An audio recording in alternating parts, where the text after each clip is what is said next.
Top Radio. Encuéntranos en tu tienda favorita.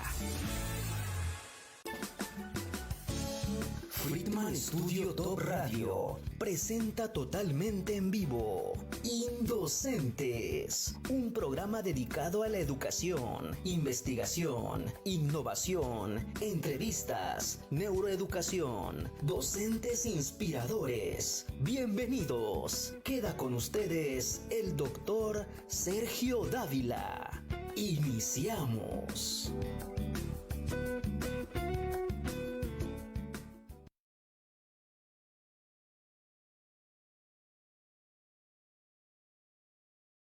Hola amigos, ¿cómo están? Muy buenas tardes. Bienvenidos a Indocentes. Me da mucho gusto recibirlos en este primer programa de 2022. Bienvenidos a Indocentes, el programa donde conocemos a maestros innovadores, investigadores e inspiradores que no solamente han realizado un cambio en el aula, sino que con su trabajo han tocado los corazones de sus estudiantes y de otros colegas, como en el caso del día de hoy, nuestro invitado, el doctor Federico Malpica. Como ustedes saben, Indocentes no es un webinar, no es una conferencia, por eso no presentamos formalmente a nuestros invitados leyendo la totalidad de su currículum, pero déjenme darles algunos datos sobre nuestro indocente de hoy. El doctor Federico Malpica es cofundador y director de innovación del Instituto Scalae, tiene un máster en gestión y dirección de centros educativos por la Universidad de Barcelona, y tiene doctorado en Ciencias de la Educación por la Universidad Autónoma también de Barcelona. Todos lo conocemos como una persona muy generosa con su conocimiento y en la búsqueda de la mejora de la calidad de la educación. En esta ocasión, la entrevista fue grabada previamente por la diferencia de horario que existe entre México y Barcelona, donde se encuentra el doctor Malpica. Así que vamos a verla. Igualmente, los invitamos a que de todas maneras nos dejen sus comentarios en Facebook, si nos están siguiendo por Facebook Live, y bueno, nos puedan hacer llegar también sus saludos por radio para que podamos leerlos y que los pueda revisar el doctor Federico en la primera oportunidad. Así que vamos con la entrevista y nos regresamos después aquí a la cabina. Federico, muchas gracias por estar con nosotros, gracias por estar en Indocentes. Y bueno, vamos a comenzar platicando un poco de tu ser precisamente como un docente que eres reconocido y conocido en muchos lugares, en muchas partes del mundo, y aquí desde México hay mucha gente que te sigue y mucha gente que te respeta y que te admira, y eso es parte del ser de un indocente. Nosotros insistimos en que es un docente que investiga, que innova, que inspira y que de alguna manera también es un poco disruptivo, irreverente tal vez con el status quo de la educación. Y bueno, eso lo vemos representado un poco en ti, pero pues queremos conocerlo de tu parte, ¿no? De tu voz. Entonces, platícanos un poco de dónde se origina tu idea de dedicarte a la docencia y ahora a formar y asesorar escuelas y docentes. Bien, sí, pero primero que nada, muchas gracias, Sergio, por la invitación. Y bueno, pues en este espacio de Indocentes que he estado revisando, la verdad es muy interesante. Y bueno, con respecto a la pregunta, la verdad es que a mí me vino temprano la vocación por ser docente, primero porque vengo de una familia de educadores, así que mi padre ya fue profesor y director de una institución educativa. Mi madre es maestra normalista o fue maestra normalista y también al final también fue directora de una escuela. Y bueno, yo desde pequeño me acuerdo los veranos, pues que me pasaba algún verano limpiando bancas, ayudando a limpiar pizarrones, bueno, todo esto, digamos. Así que en realidad yo tengo esto de las aulas desde hace muchos años y desde pequeñito. Y luego yo creo que descubrí realmente mi vocación de la educación cuando estuve en una casa de formación marista muy jovencito. Y yo creo que me di cuenta que realmente era algo que a mí me nacía y no porque mis padres fueran, digamos. Así que desde que estaba en la carrera ya tuve, digamos, mi primer acercamiento, un trabajo en un centro educativo, en un colegio privado, en la ciudad de Querétaro. Y empecé, aún no había terminado la carrera, entonces empecé como profesor de quinto, sexto de primaria y también en secundaria, de un programa que se llama Participación Social, que como no era curricular, pues yo podía hacerlo. Y también de informática, que también tampoco era curricular, así que también lo podía hacer. Y al siguiente año acabé también como prefecto de disciplina, y por tanto parte del equipo directivo de ese colegio, y ahí también pues obviamente pues pude ver que era una cosa muy interesante también la parte de la dirección escolar. Y bueno, terminando la carrera decidí que realmente sí era mi vocación y que me quería dedicar a esto, y que yo veía que podía apoyar a los centros educativos, no estar en una escuela. Yo sentía que mi vocación no era, digamos, de estar en una sola escuela, sino más bien como de poder ayudar a muchas escuelas. Y entonces fue cuando ya pues busqué especializarme, digamos, en algo que pudiera ayudarme a hacer ese trabajo. Y bueno, pues encontré esta maestría en Barcelona, una maestría en calidad y digamos, bueno, en calidad, procesos de innovación educativa, y la maestría realmente era en gestión y dirección de centros educativos en la Universidad de Barcelona.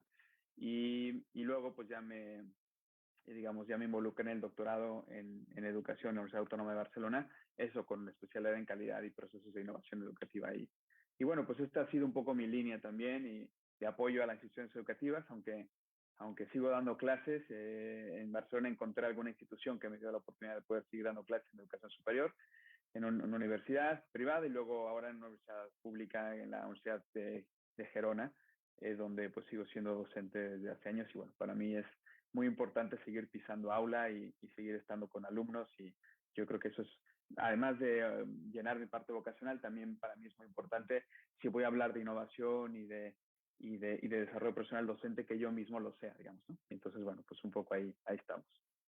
Vaya meteórica Sí.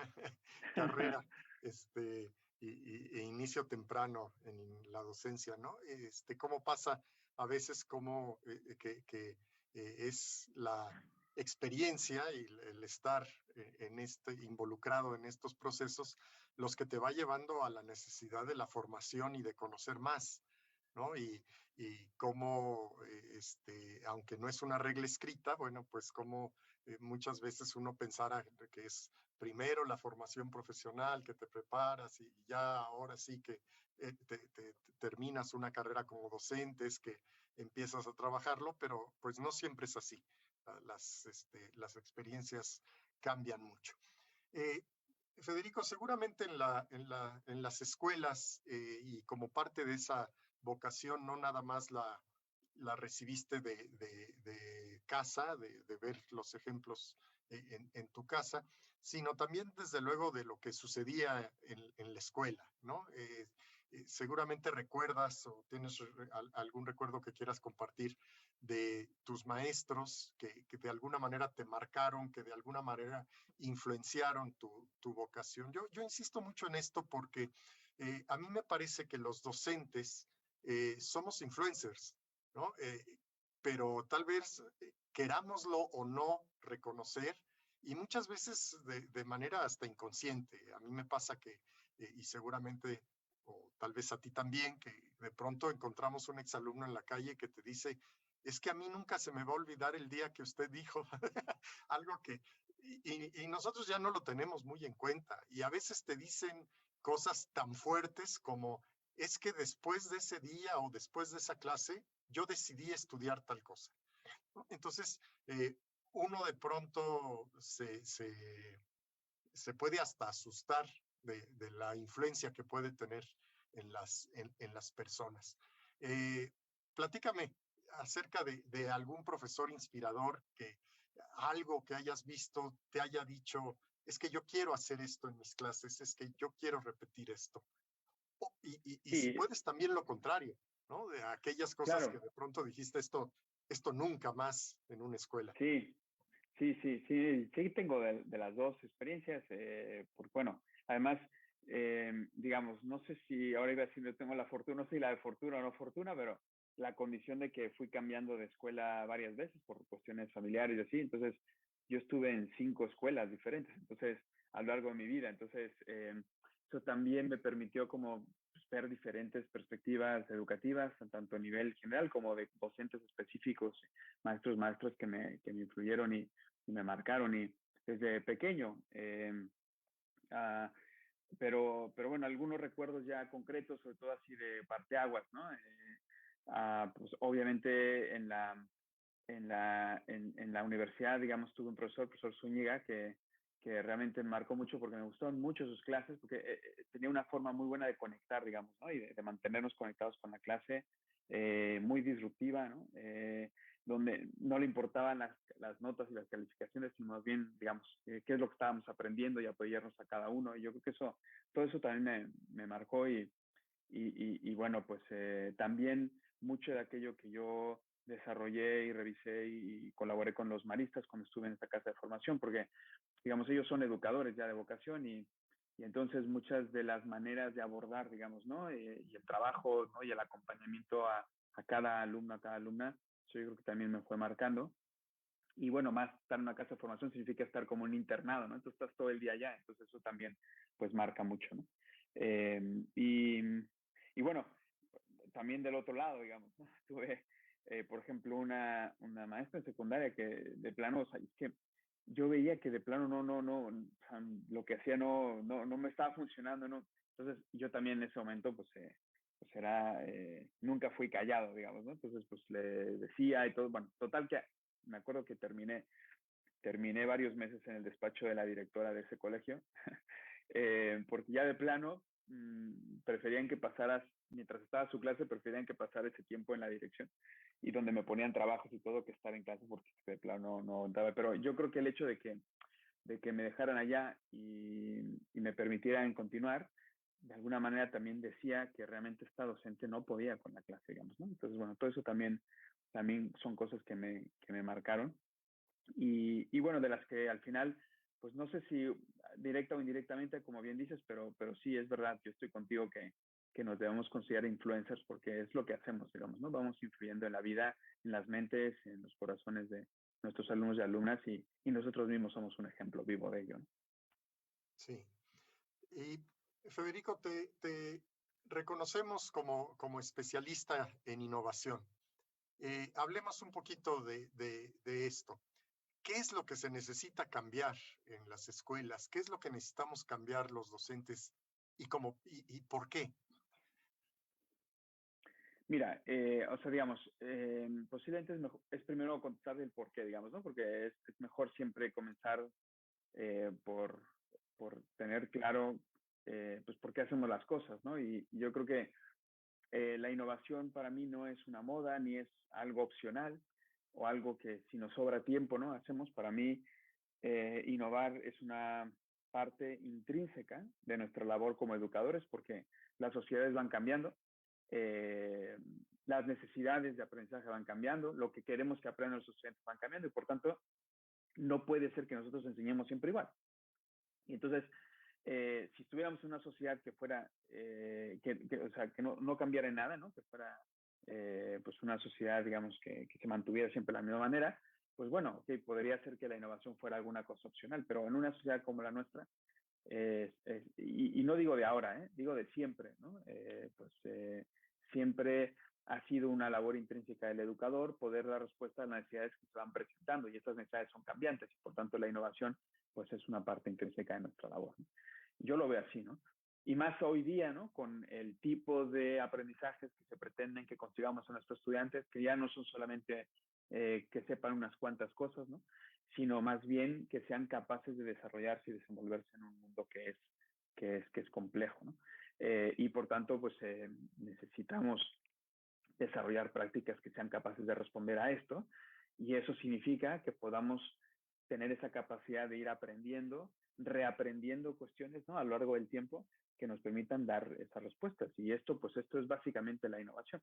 La innovación tampoco para mí es a ver qué es lo nuevo, ¿no? Que hay en el mercado, ¿no? De las ideas educativas, a ver qué es lo último que ha dicho el autor de turno y entonces eso es lo que tenemos que poner en marcha. Eso para mí no es tanto la innovación. Tampoco es inventar, para mí eso en realidad no sería innovar, solo innova el que inventa algo nuevo, ¿no? Eso es muy difícil Y no es así. Para mí innovar es más bien introducir nuevo conocimiento y nueva práctica pedagógica en la clase, sea en una clase de un docente o en una institución educativa. Y normalmente la innovación es, digamos, el espacio que queda entre aquello que deberíamos hacer en las aulas para responder a esas finalidades educativas, ese perfil de egreso que tenemos que conseguir y lo que hacemos actualmente, ¿no? Y ese gap que existe, esa brecha que existe entre lo que hacemos y lo que deberíamos hacer o lo que podríamos hacer para poder cumplir, digamos, con esas finalidades educativas, ese es nuestro espacio de innovación. Y normalmente todas las instituciones y todos los docentes tenemos un espacio de innovación ahí.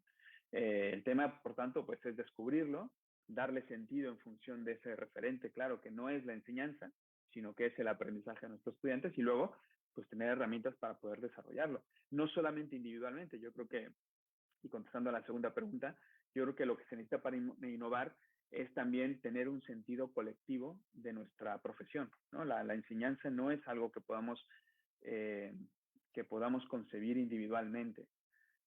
A pesar de que hay docentes que nos hayan marcado individualmente, digamos, ¿no? Pero en realidad quien más nos ha marcado es el conjunto de lo que han hecho todos nuestros docentes con nosotros a lo largo de toda nuestra formación. Eso es lo que tiene más fuerza, ¿no? Por tanto, es el colectivo docente el que tiene más fuerza y por tanto las innovaciones también deberíamos de plantearlas de forma colectiva e institucional. No solamente lo que hace un docente en un aula, sino lo que somos capaces de hacer todos los docentes en todas las aulas de una institución educativa. Yo sé que esto es más difícil, porque por tanto la innovación ya no es solamente una cuestión pedagógica o una cuestión didáctica, sino la innovación tiene que ver con algunos aspectos que la condicionan dentro de la institución, ¿no? Por ejemplo, la cultura interna, ¿no? La cultura que vivimos dentro de la institución, los valores que manejamos, los valores que nos declaramos, las relaciones que tenemos entre nosotros, luego las creencias que creemos, ¿no? Todos los que vivimos en una institución educativa, qué tanto nos creamos nuestro perfil de egreso, el perfil de egreso que perseguimos, por ejemplo, todo eso influye. El liderazgo de la dirección, cómo ejerces el liderazgo, si es más, digamos, vertical o más distribuido, más participativo, incluso las relaciones con otros agentes educativos como son las familias o la propia organización escolar, cómo nos organizamos al interior de la institución educativa, todo eso juega un papel determinante en la innovación. Y para mí, por tanto, la innovación necesita que seamos capaces de ver la escuela como un sistema complejo que tiene diferentes variables, diferentes dimensiones que influyen en esos procesos de innovación y que tenemos que ser capaces de observar y también de tratar si queremos que las innovaciones al final pues consigan arraigar, ¿no? Y consigan consolidarse a medio y largo plazo. Sí, varias cosas de lo que comentas me gustaría hacer eco y tal vez preguntarte un poco más, porque me agradan mucho algunos enfoques que te he aprendido escuchándote. Uno, esta idea de que la innovación eh, debería dejar de ser esta cualidad individual de algunos profesores. Yo mismo, cuando hablaba de indocentes, ¿no? Hablas como de un grupo selecto, de élite, y creemos que esto, si bien puede ser satisfactorio y puede, pues desde luego es mejor que permanecer con una inercia, no es suficiente, sino logramos que tengamos colectivos de indocentes, ¿no? Escuelas de indocentes. Y esto a mí me parece muy interesante porque recientemente te escuché en una plática decir que esta idea de premiar, ¿no? al profesor más innovador en una escuela, hasta la tendríamos que desterrar, ¿no? Y que al contrario, en lugar de un premio, habría que darle un castigo, por decir, bueno, a ver, usted está levantando la cabeza, pero ¿qué pasa con todos los demás? Y creo que esa es una cosa que tenemos que empezar a pensar muy bien todos los que tenemos alguna responsabilidad en la gestión en una escuela. Es decir, si bien antes todos recordamos, ¿no? Que cuando ibas a una escuela, decían nuestras mamás, ojalá que te toque con la señora Margarita, porque ella es muy exigente, ¿no? Y que incluso había filas de papás por la dirección pidiendo un cambio de maestro, un cambio de grupo, en función de cómo identificaban al profesor en lo particular. Pero yo creo que el éxito hoy de una escuela, de una institución educativa, es cuando se le reconoce socialmente como el grupo de maestros. Cuando te dicen, es que en la escuela fulana de tal, los maestros trabajan así. Es que ahí hay esta forma, ¿no? Y me parece que esto es algo que sí tenemos que cambiar y pasar de esta concepción del llanero solitario a otra idea que tú manejas muy bien, que es la de un colectivo profesional docente, donde a lo mejor traslademos esta imagen de la docencia, que si bien es motivadora, pero que se va quedando como en lo artesanal y en lo, pues sí, en lo artesanal, a profesionalizarla, y tú incluso llegas a compararlo con lo que sucede con la medicina. Pero me gustaría que tú que nos lo comentaras un poco, ¿no? ¿A qué Sí. va esta idea de los colectivos de profesionalización docente? Bueno, en realidad es que estás dando en el clavo de una cosa muy importante, Sergio, que tiene que ver con la propia calidad educativa, ¿no? Digamos, para mí la calidad educativa básicamente es la capacidad que tiene un colectivo docente y una institución educativa de garantizar una serie de prácticas dentro de las aulas y en toda la institución que ayuden a sus estudiantes a desarrollar unas finalidades educativas, unas finalidades de aprendizaje, un perfil de egreso, perfil de salida, como lo queramos llamar. Y entonces, un buen indicador de calidad educativa es este que tú decías, o sea, vamos al inicio del curso a una institución educativa y observamos a todas las familias y a todos los alumnos, y si es de universidad, pues también a los alumnos, o sea, y vemos si están tranquilos o están nerviosos. Si están nerviosos pensando a ver qué profesor le toca a mi hijo este año, o a ver qué profesor me toca este año, pues menos calidad. Si están tranquilos, tranquilas pensando, no importa qué profesor, qué profesora, qué maestro me toque o le toque a mi hijo o a mi hija, pues más calidad.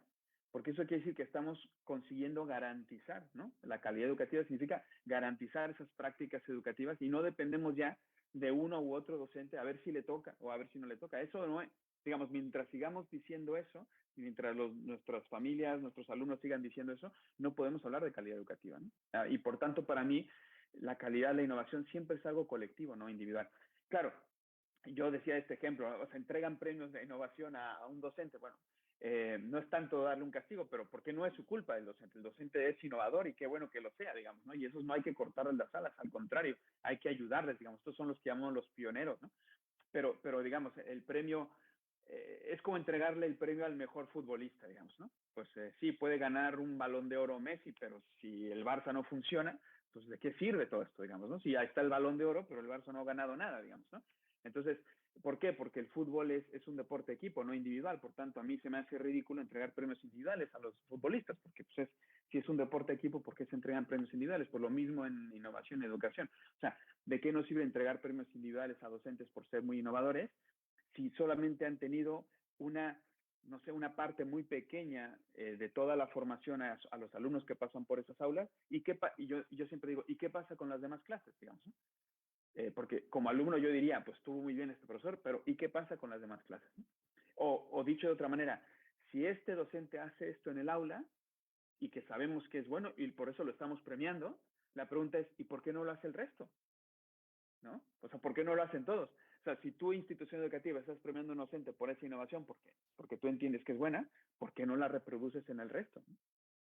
Entonces, ese es un poco el cambio de chip, ¿no? Uy, no, porque la libertad de cátedra. Uy, no, porque eso es de este docente y los demás no van a querer. Uy, no, porque los demás no están por... O sea, hay mil cosas que aparecen, pero como te digo, tienen que ver con creencias, con cultura interna, con el liderazgo, con la formación de los docentes, etcétera, con la organización interna, que no permite reproducir esas prácticas y consolidarlas de forma institucional. Y entonces, pues nos atenemos a, pues, un poco digamos, el voluntarismo de unos cuantos, ¿no? Y las anécdotas que van apareciendo, ¿no? Y que, por cierto, al final acabamos preguntando, oye, ¿qué docente te ha marcado?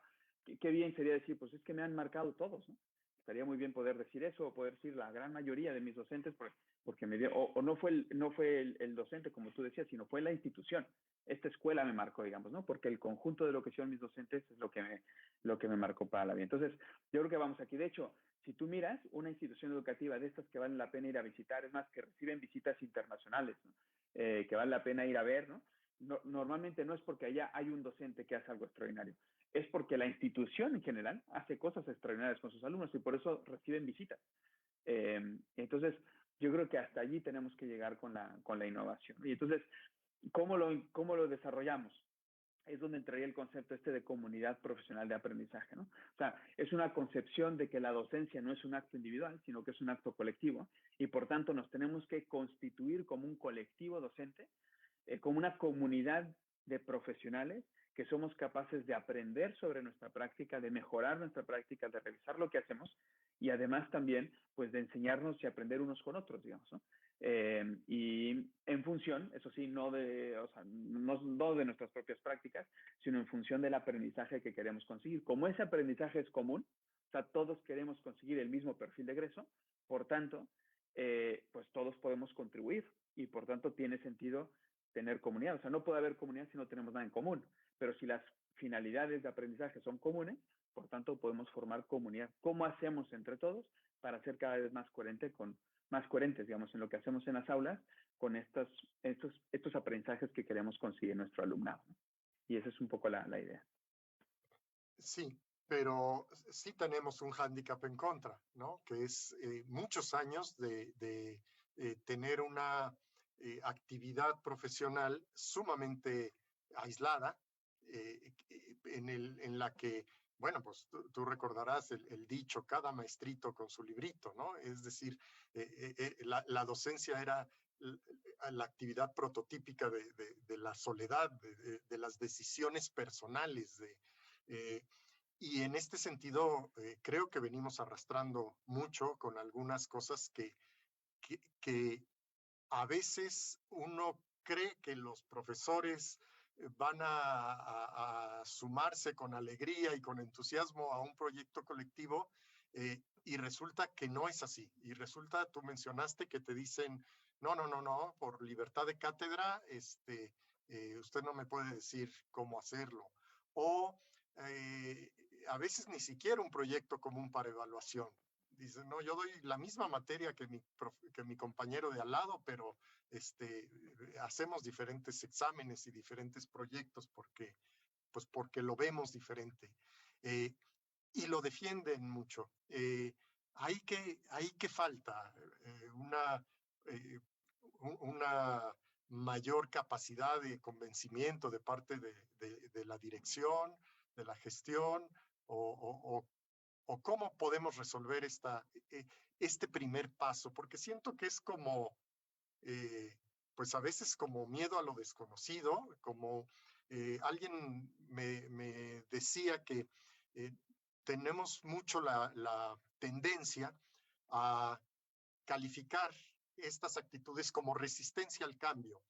Y lo decimos de manera peyorativa, como si fuera una cuestión, pues digamos, negativa y de parte de un profesor que no quiere trabajar. Pero a veces no necesariamente es así, sino que pues es como una membrana que de alguna manera no deja pasar cualquier cosa, porque por experiencia pues sabes que con tantas reformas, ¿no?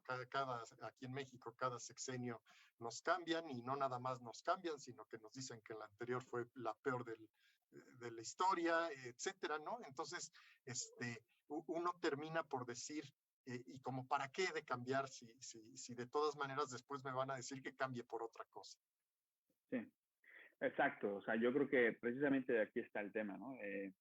No son los docentes, digamos, es una profesión muy vocacional. La mayoría que estamos aquí pues es porque nos gusta, pero es verdad, o sea, más que, o sea, obviamente hay una resistencia al cambio, pero eso es natural. O sea, todos los seres humanos tenemos cierta resistencia al cambio que también es buena, porque pues nos ayuda a no tragarnos cualquier cosa, digamos, ¿no? O sea, a pensar las cosas y reflexionarlas antes de hacerlo. Pero hay un tema más de sistema, ¿eh? Es decir, como tú decías, pues hay varias cuestiones del sistema que afectan nuestra capacidad de cambio y de mejora y de innovación. Por ejemplo, una de ellas es esto, no tener claro bien por qué cambiamos, ¿no? El cambio por el cambio porque cambiamos de sexenio, el cambio porque ahora sale un autor que dice no sé qué del cambio. Esto tiene muy poca gasolina, porque al final el docente, cada uno le hacemos caso sobre todo a lo que nos ha funcionado en clase y a lo que nos sentimos cómodos haciendo en clase. Cada docente tenemos una mochila, en esa mochila tenemos nuestras herramientas didácticas que vamos a utilizar en clase y cuando llegamos al aula, abrimos el aula, ponemos la mochila en el escritorio y con lo que sabemos enseñar es con lo que enseñamos, independientemente de libros, independientemente de congresos, de formaciones que hayamos asistido, de leyes que se dicten y reformas que vengan, enseñamos con lo que sabemos hacer en clase, ¿no? Entonces, yo creo que, o sea, por un lado, esto pasaría por una toma de conciencia, ¿eh? O sea, por un lado, una toma de conciencia y una socialización real de qué es lo que realmente queremos conseguir como aprendizajes en nuestros estudiantes. Vamos a ponernos de acuerdo, ¿no? Primero, no hablemos de enseñar, hablemos de aprender. O sea, ¿qué queremos realmente que aprendan nuestros estudiantes? Eso sería como una primera actividad, que parece mentira, ¿eh? Porque, oye, pero ¿cómo es posible que en una escuela no se hayan puesto de acuerdo en eso? Pues hay escuelas que yo he visitado que en su vida han hecho esta reflexión. O sea, digamos, sí tienen su misión, visión y valores, tienen su proyecto educativo, pero nunca han digamos, reflexionado con sus docentes qué es lo que realmente queremos conseguir como aprendizaje. Entonces, yo creo que esa es una primera actividad muy interesante que hay que hacer, y hay que hacer además cada cierto tiempo, ¿eh? No se hace una vez en la vida, o sea, hay que hacer cada 5, cada 10 años o incluso menos ahora que está cambiando tanto las cosas, ¿no? ¿Qué queremos que nuestros alumnos aprendan? Y luego la siguiente ya es una reflexión de ser, hasta dónde cada uno estamos pudiendo contribuir a estos aprendizajes, ¿no? ¿Qué hacemos en el aula que realmente contribuye a estos aprendizajes? ¿Hasta dónde, digamos, ¿no? Una reflexión personal de cada uno y luego una reflexión colectiva, digamos, ¿no? No pasa nada. O sea, oye, si no cumplimos con todo, no pasa nada. Lo importante es saber en dónde estamos, entre A y Z, dónde estamos, ¿no? ¿Qué hay en las mochilas de los docentes, digamos, ¿no? ¿Qué tenemos en la mochila cada uno? ¿Con qué es con lo que damos clase cada uno, ¿no? Y a ver si hay algunas cuestiones que ya están alineadas y que además hacemos la mayoría, oye, mira, qué bien, pues estas son unas prácticas que ya podemos reconocer como adecuadas porque están alineadas con el perfil de egreso que defendemos. Hay algunas que no, y por tanto, que no tanto, ¿no? Que podrían estar medio alineadas, pero que habría que acabar de darles la vuelta, acabar de consolidarla. Ese sería nuestro espacio de mejora. Y luego hay otras prácticas que aún no hacemos, pero que deberíamos de hacer si queremos garantizar este perfil de egreso. Ese es nuestro espacio de innovación. Y bueno, a partir de aquí, pues ya ponernos a trabajar en ello, digamos, ¿no? Pero ya hay digamos, ya con todo este ejercicio inicial de toma de conciencia, yo creo que aquí hay muchas cuestiones internas y de, entre comillas, resistencias o como le queramos llamar, que pueden quedar, digamos, salvadas por este espacio de reflexión colectiva sobre dónde estamos, o sea, y dónde queremos ir, ¿no? Sería la idea. Estos espacios de reflexión que propones requieren tiempo y requieren decisiones en la organización escolar. Aquí en México, pues tenemos los consejos técnicos escolares, donde pues se dedica más o menos una vez al mes, donde los estudiantes se quedan en casa para que los profesores puedan eh, platicar de estas cuestiones.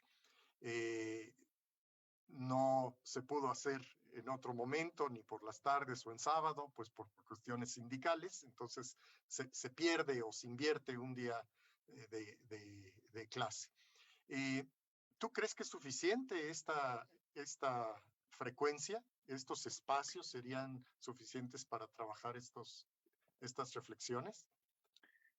Claro, o sea, digamos, mira, primero, o sea, desde un punto de vista de, oye, se necesitan tiempos, espacios y soporte para hacer esto, ¿no? Desde ese punto de vista, México es un país privilegiado. Yo tengo que decir que es un verdadero lujo tener esos espacios. Posiblemente no somos tan conscientes, pero es que no hay muchos países en el mundo que puedan decir que dedican un día al mes donde los alumnos no van a clases, o sea, los padres de familia se tienen que hacer cargo de sus hijos, para que una vez al mes los docentes tengan todo el horario laboral de ese día para poder reflexionar, mejorar, innovar y desarrollar su práctica. Es que eso es digamos, es una herramienta tan potente, tan fuerte, y un verdadero lujo, digamos, ¿no? Que tenemos en México. Entonces, digamos, yo diría que en México no hay pretextos de hoy no tenemos tiempo. O sea, digamos, ustedes tienen 10 días dedicados a eso, mínimo al año, digamos, ¿no? Entonces, eso es mucho tiempo. Claro, luego se tiene que complementar, pero digamos, ese espacio se debería de poder aprovechar para esto. Claro, pero si lo llenamos de cuestiones burocráticas, administrativas, si lo llenamos de cuestiones que nos vienen de arriba marcadas, que es lo que tenemos que revisar, y no hacemos caso a todas estas prácticas internas y generar nuestra propia comunidad, pues digamos, se nos está escurriendo como agua entre los dedos ese espacio tan valioso que tenemos.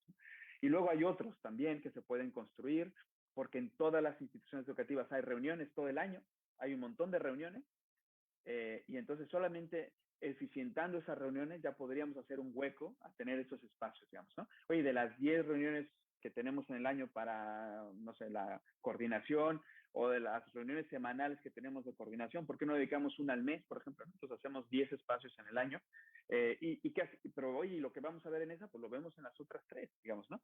Simplemente llegando a tiempo, no diciendo cosas que se pueden enviar por correo, y poniéndonos a trabajar como es debido, seguramente podemos utilizar el tiempo y lo que hacíamos en 4 lo podemos hacer en 3.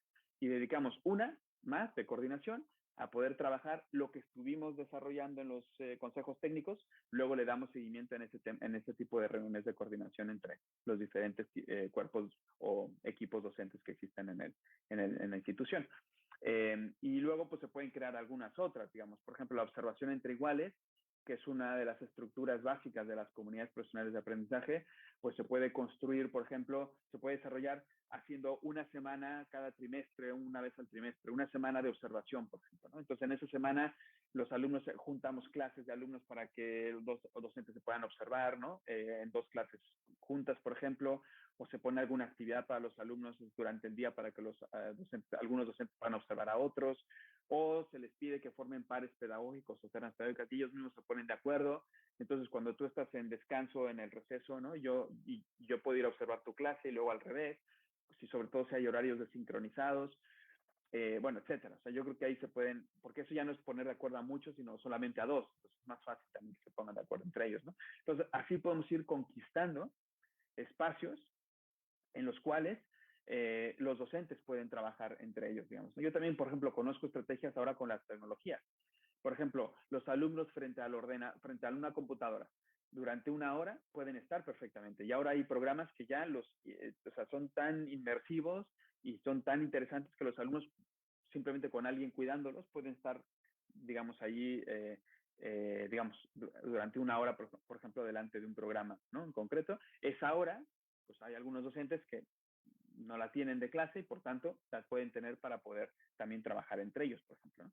Entonces, pues eso es otra oportunidad también, utilizar las tecnologías para tener menos horas frente al grupo, los grupos están algunas horas frente a las computadoras, para que entonces los docentes tengan tiempo de trabajar, coordinar, preparar, revisar, etcétera, ¿no? Entonces, bueno, al final hay que ir conquistando esos espacios, pero yo creo que es factible. Me gusta mucho cómo lo planteas como de un espacio de conquista, y esa conquista pues depende también de estas decisiones yo decía al principio, un poco tal vez disruptivas, un poco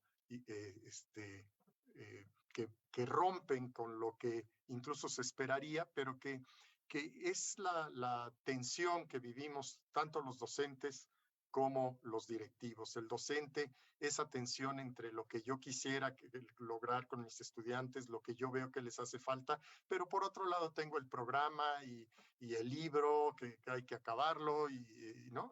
Y los directivos, pues también esta idea de poder hacer un colectivo, pero por otro lado, pues para consejo técnico nos mandaron 3 formatos y el inspector nos pide que los enviemos y que vean el video, etcétera, etcétera, ¿no? Pero bueno, creo que efectivamente es como que nos ha faltado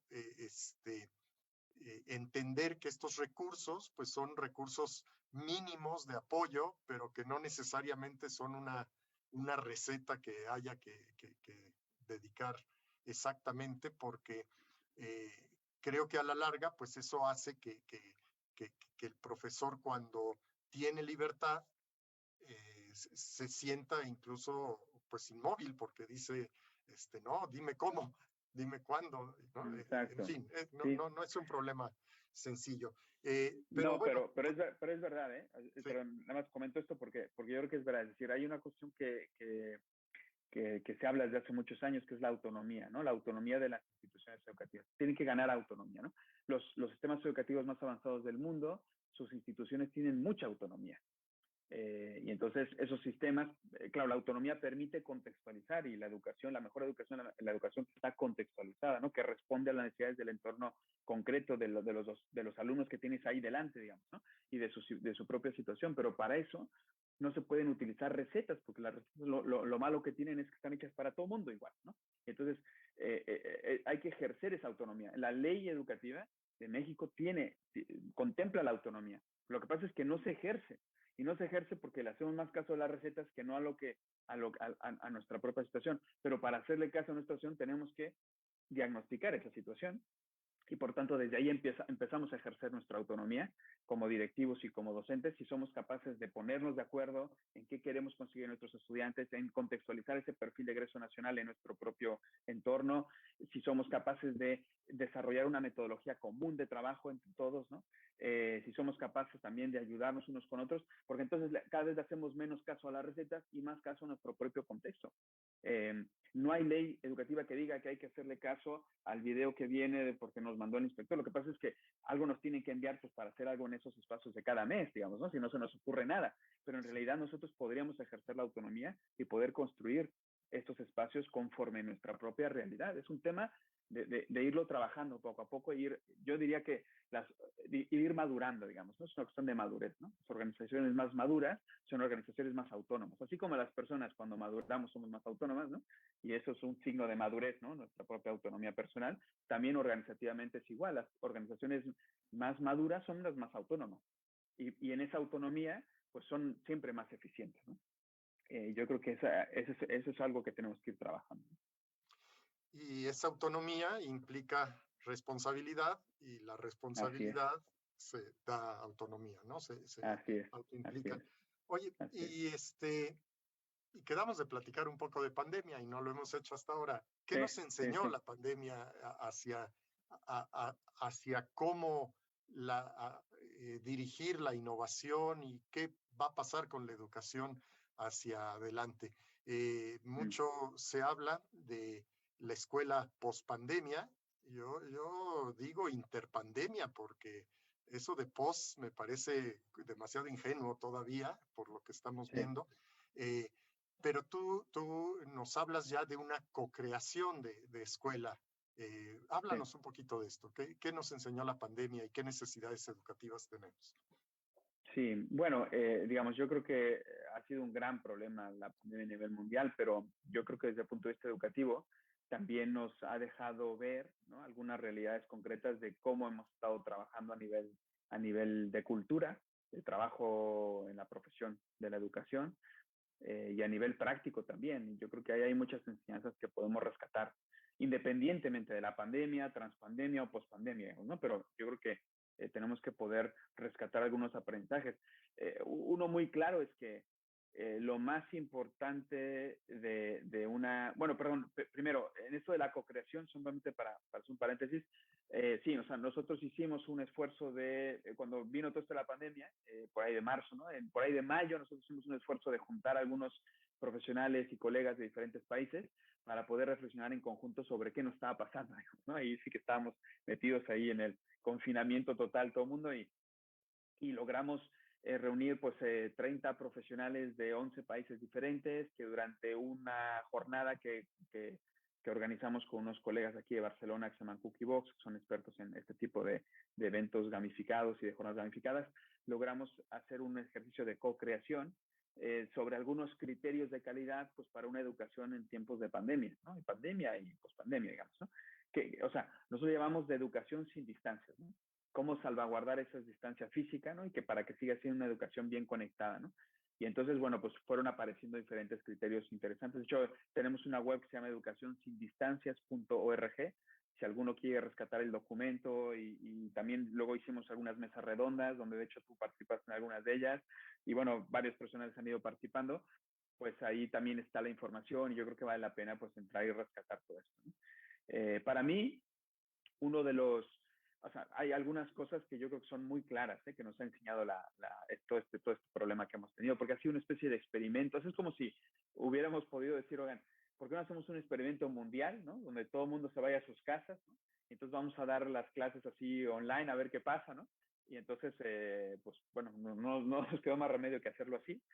Y entonces, ¿qué se vio claramente? O sea, yo creo que una de las cosas que se ha visto claramente es que una de las cuestiones más importantes de una institución educativa es lo que pasa dentro del aula, ¿vale? Y parece una obviedad, ¿eh? Pero, digamos, estábamos como muy obsesionados con presentar una institución como un lugar donde, pues no sé, había mucha tecnología, canchas de fútbol, o tenía espacios para las escuelas privadas, por ejemplo, eso lo mencionan mucho, ¿no? O en el ámbito más comunitario, pues trabajar, bueno, cuando no pudimos utilizar el entorno ni las instalaciones y lo único que contó fueron lo que hacían los docentes en el aula, se comenzó a ver de qué pie calza cada institución educativa. Y yo creo que eso para mí ha sido como un aprendizaje muy interesante, porque es que yo antes de la pandemia, ponía un ejemplo, decía, imagínense que una escuela es muy buena, da muy buenas clases en general, todos sus docentes son muy buenos y todo. Imagínense que esa escuela se quema, un día hay un incendio muy fuerte, ¿no? Entonces se quema toda la escuela, queda inservible el edificio y por tanto pues se tiene que reconstruir. Entonces, ¿qué hace la escuela? Pues alquila unos barracones, unas aulas improvisadas, ¿no? De metal, así para poder seguir dando las clases. La pregunta es, ¿qué harían los alumnos y las familias? ¿Seguirían yendo a esas aulas improvisadas o se buscarían otra escuela? Entonces, normalmente, pues, si la escuela es muy buena, lo que me responden es, no, pues seguirían en esa escuela. Les digo, entonces, lo más importante de la escuela no es su edificio, ni su tecnología, ni sus canchas de fútbol, ni sus espacios. Lo más importante es lo que pasa dentro de las aulas, ¿no? Pero bueno, ahora ya no es necesario poner ese ejemplo, porque ahora ya, con la pandemia, pues ahora solo tengo que decir qué pasó con la pandemia, digamos, ¿no? Sí. Cuando no pudimos utilizar los campus, no pudimos utilizar las escuelas, lo más importante fue lo que pasaba dentro de las aulas, qué era capaz de hacer cada docente con sus estudiantes dentro del aula y qué eran capaces de hacer entre todos, ¿no? Con los estudiantes, ¿no? Y ahí pues se han dado varias cuestiones, desde escuelas que han tenido que cerrar. En México hay muchas escuelas privadas que han tenido que cerrar y otras no. ¿Cuál es la diferencia? Unas han logrado, sus docentes han podido dar unas clases, digamos, desde el punto de vista de los padres de familia de los alumnos, pues adecuadas y por tanto siguen allá y otras no. Y entonces pues han tenido que cerrar. Y en educación pública, pues un poco lo mismo, es decir, ¿dónde está, digamos, la diferencia en la época de pandemia entre sistemas educativos que han conseguido que sus estudiantes avancen y los que no? Con aulas cerradas, me refiero a aquellos que han sido capaces de dar un seguimiento adecuado a sus estudiantes, ¿no? E incluso utilizando a veces el WhatsApp, utilizando la tecnología que hubiera, digamos, ¿no? No necesariamente grandes plataformas, la tecnología que hubiera, pero fueron capaces de seguir dando seguimiento a sus estudiantes, pues siguen conectados con la clase, siguen adelante, y ahora que comiencen a abrir las clases o que empiecen a abrir las clases, pues regresan a la escuela. Y los que no, que han desconectado, pues muchos de ellos incluso han abandonado la escuela, digamos, ¿no? Entonces, aquí está, nos ha dejado ver qué es lo más importante en educación, que son las competencias de los docentes en el aula, ¿no? Y la tecnología es una simple ayuda. Claro, cuando todo el mundo está en su casa, a veces la tecnología se vuelve casi imprescindible, ¿no? Pero en realidad la tecnología es solamente una ayuda al aprendizaje, digamos, ¿no? Y no podemos hablar de que es más innovador un centro que tiene más tecnología, sino es más innovador un centro que sabe utilizar esa tecnología para producir aprendizaje. Y yo creo que eso también es parte de los aprendizajes que nos hemos llevado por la pandemia, ¿no? Y bueno, por otro lado también, pues la capacidad de involucramiento de las familias, digamos, ¿no? ¿Qué tanto las familias han puesto y han logrado las escuelas que pongan de sí, digamos, ¿no? ¿Cómo se han coordinado con las familias? Yo creo que, digamos, se habían hecho esfuerzos, ¿no? Pero con la pandemia se vio lo importante que es que las familias participen en el proceso educativo de sus hijos, que las familias no pueden simplemente delegar todo eso en la escuela, sino que forman parte intrínseca y por tanto acompañar. Y luego la parte socioemocional, que era una cosa que, bueno, se hablaba de ello, pero era como una cosa secundaria, ¿no? Y ahora se ha visto que es totalmente clave, digamos, ¿no? El acompañamiento socioemocional siempre, no por parte de unos cuantos en la escuela, y el que es tutor que acompaña, el que no es tutor no se encarga, sino que es una cuestión que tenemos que hacer todos y todas como docentes en las aulas. Y que involucran a los alumnos, pero también nos involucran a nosotros mismos como profesionales, porque como bien decías, nuestra profesión es una profesión que ha vivido muy aislada, ¿no? Y hemos sido profesionales que vivimos muy aislados, pero bueno, eso también tiene sus consecuencias, vivir aislado tiene sus consecuencias, y yo creo que ahora nos damos cuenta que tiene pues más eh, eh, una percepción más positiva, ¿no? A nivel profesional, el poder compartir con otros, que no estar aislados nosotros solo con nuestras cuestiones, ¿no? Y entonces yo creo que eso también, a pesar de que hemos vivido este aislamiento fuerte, yo creo que la parte positiva es que hemos podido ver que cuando colaboramos con otros docentes, pues esto mejora mucho nuestra profesión y digamos, y nuestra percepción y nuestro bienestar, ¿no? Como docentes y como profesionales. Bueno, yo creo que un poco iría por aquí. Sí. Hacia el futuro, la pandemia, ¿crees que, bueno, hay quien dice que el siglo XXI en educación inició con la pandemia, no en el año 2000, sino porque esto nos mueve a pensar tal vez una educación diferente, y no me refiero nada más a la mediación de la tecnología, sino quizá en sí mismo, en cuestionar un poco la escuela, el para qué, los contenidos. Eh, ¿Qué consideras que deba cambiar de la escuela hacia el futuro y de la docencia hacia el futuro? Sí, yo creo que sí, yo estaría de acuerdo con esa frase, porque la escuela es una institución que se deja llevar mucho, es decir, las inercias pesan mucho, digamos, ¿no? Y entonces, en realidad, hacíamos lo mismo en los años 2000, en la primera década de los años 2000, que en el 1990, digamos, en los 90. O sea, había como una inercia que se ha roto realmente ahora que ha venido la pandemia, porque es que eso, digamos, ha sido un cambio muy, muy fuerte, ¿no? En poco tiempo. Entonces, realmente hay una disrupción fuerte. Y ahora, como esa inercia está detrás, también se habla, que en cuanto pase la pandemia hay mucho riesgo de volver atrás otra vez y seguir Exacto. haciendo lo que se hacía toda la vida, O sea, Sí, que también sí, está sí. eso, o sea, porque la inercia es muy fuerte, ¿no?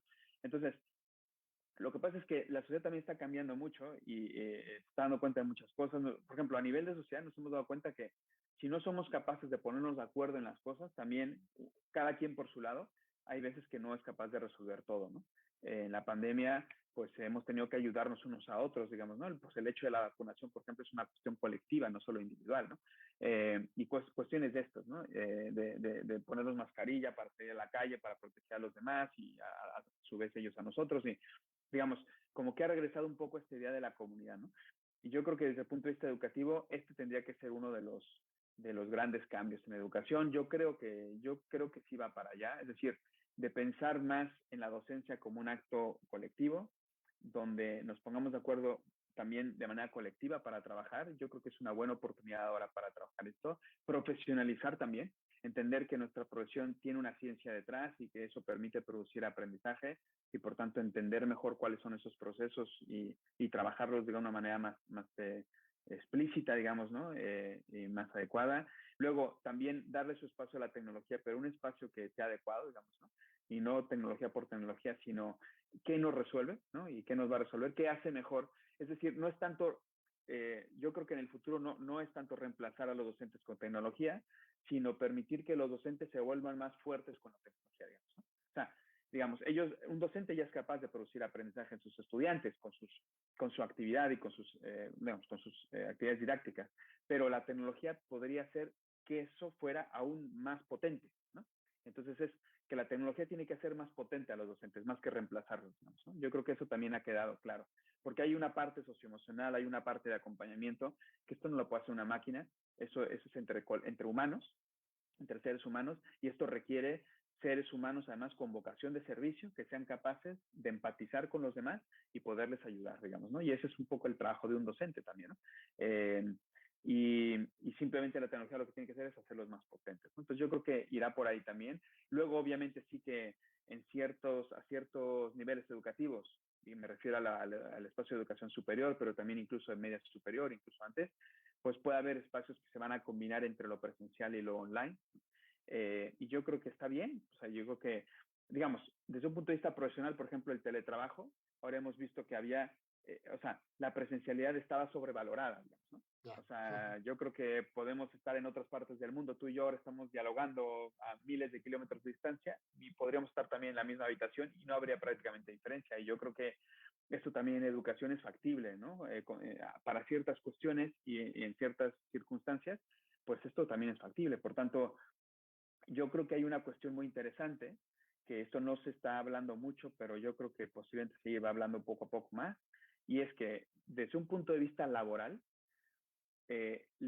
digamos, el mercado laboral en general, se está reconfigurando a nivel mundial, digamos, ¿no? O sea, el teletrabajo está cada vez consolidándose más, empresas están contratando personas que no necesariamente están geográficamente en el mismo lugar donde está la empresa, ¿no? Esto está sucediendo a nivel mundial, pero yo creo que eso también va a llegar a la educación. ¿Y a qué me refiero? Es decir, no necesariamente, o sea, las escuelas históricamente han tenido que contratar docentes que están geográficamente en el mismo lugar que está la escuela. Digamos, hay muy pocas instituciones a nivel mundial que se pueden o se podían dar el lujo de contratar un docente que estuviera en otro lado del mundo. Digamos, solamente universidades digamos, estas muy grandes que podían contratar a alguien, pues lo podían traer, digamos, o escuelas muy concretas, pero es muy difícil. Bueno, pues hoy día esto es mucho más fácil. Es decir, cualquier escuela que se lo plantee podría buscar un docente que hace una clase muy interesante, que está en otro país, y como sus estudiantes, todos los estudiantes a nivel mundial se han acostumbrado a recibir clases online, y todos los docentes a nivel mundial se han acostumbrado a dar clases online, por tanto, hoy día sería factible que cualquier escuela pudiera contratar a un docente o una clase, no necesariamente un docente a tiempo completo, pero una clase de un docente que da una cosa muy interesante, no sé, una escuelita de Querétaro podría contratar un docente que da una clase interesantísima de ciencias que se encuentra en España y la puede dar, digamos, los miércoles a las 2 de la tarde, etcétera, o a las 10 de la mañana, y entonces pues el docente se conecta y da esa clase y ya está. Encontrar una persona en Argentina que da una cosa de matemáticas buenísima, entonces lo vamos a contratar para que los jueves a las 12 lo que sea, digamos, ¿no? Entonces, yo creo que eso va a ser algo que va a cambiar también a nivel mundial, de tal manera que eso va a permitir que el talento docente se globalice. Y eso es muy interesante porque todos los docentes tendremos más oportunidades de dar clase en diferentes entornos con diferentes instituciones en los próximos años. Y hacer otras cosas, ¿no? Porque ahora que mencionas lo del profesor, pues también, bien, Federico, ya que estamos hablando de inspiración, ahora que iniciamos el 2022 como para renovar cosas que nos inspiren, ¿alguna película, serie o libro que creas que les podamos recomendar a nuestros seguidores?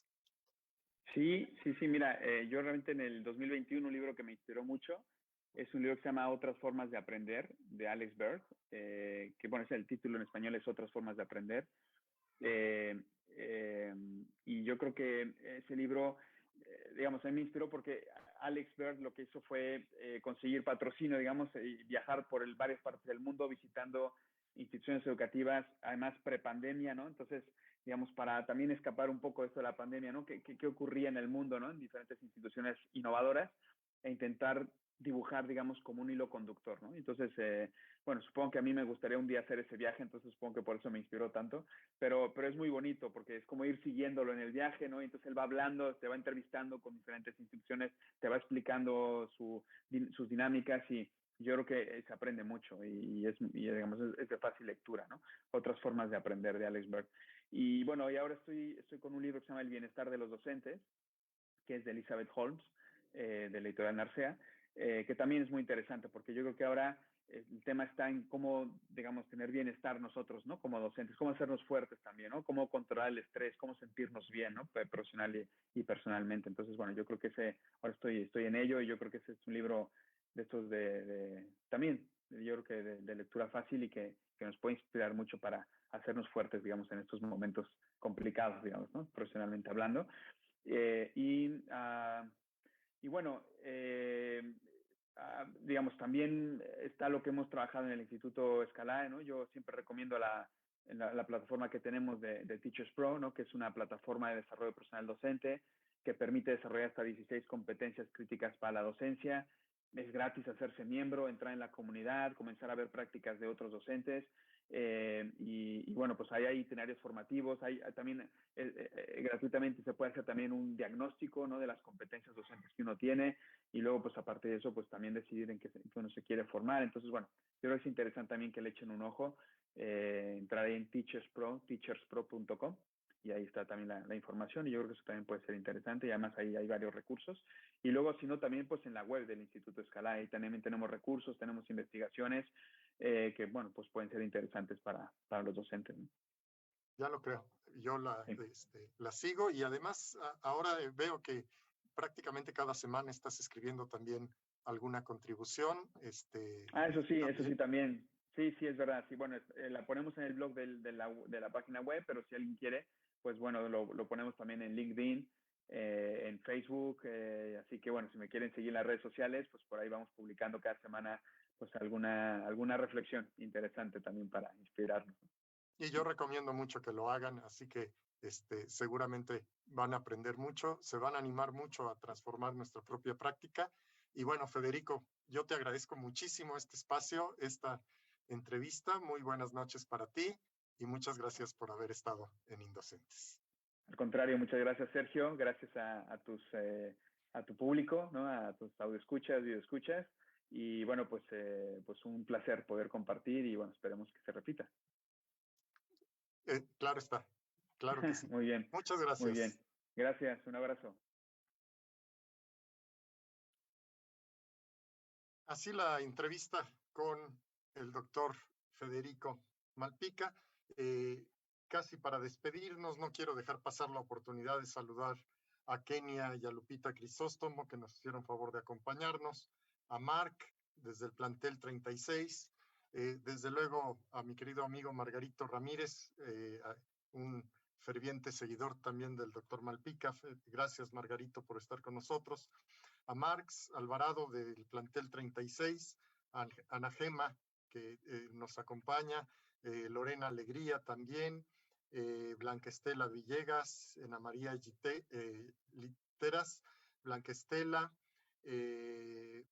y por ahí también tenemos escuchas en el radio desde Holanda, España, Colombia, Guatemala. Así que muchas gracias por acompañarnos. Veo también que nos acompañó y le agradecemos y saludamos a José Miguel Gallardo desde Chile. Así que bueno, muchas gracias a todos por acompañarnos. Y quiero invitarlos a que si no nos pudieron escuchar en este momento a través de la señal de Friedman Studio Top Radio, sigan la grabación del programa en el canal de YouTube de Indocentes, ya lo saben, Indocentes con doble N, y la próxima semana estará con nosotros Eric Juárez. Eric es periodista especializado en educación y es el director del portal Educación Futura, que seguramente muchos de ustedes conocen. Así que muchas gracias a Huicho en los controles, a David en la producción, y quédense en la señal de Friedman Studio Top Radio porque a continuación se queda Patti Galván con Yo Energía. Gracias a todos, muy buenas tardes.